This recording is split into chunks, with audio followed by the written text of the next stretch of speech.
তারপর আমি মশাটাকে জিজ্ঞাসা করলাম, তোমাদের পুরুষ মশারা নাকি রক্ত খায় না, তাহলে ওরা কি খেয়ে বেঁচে থাকে?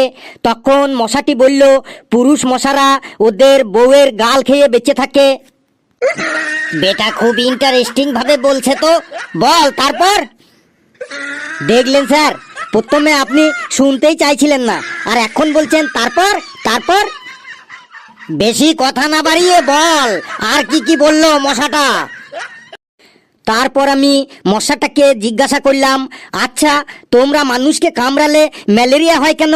তখন মশাটি বলল, আমরাও তো স্বার্থপর নই যে শুধু সব সময় মানুষের কাছ থেকেই নেব, তাই আমরাও মাঝে মাঝে কিছু মানুষকেও দিই, যেমন ম্যালেরিয়া, ডেঙ্গুর ভাইরাস ইত্যাদি।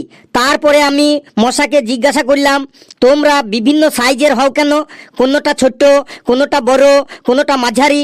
তখন মশাটি বলল, তোমাদের মোটর সাইকেল যেমন বিভিন্ন সিসির থাকে, যেমন 100 সিসি, 125 সিসি, 150 সিসি, 180 সিসি, যেমন আলাদা আলাদা সিসির মোটর সাইকেলের আলাদা আলাদা ক্ষমতা থাকে, সেই রকম আমাদেরও আলাদা আলাদা সাইজের মশার আলাদা আলাদা ক্ষমতা থাকে।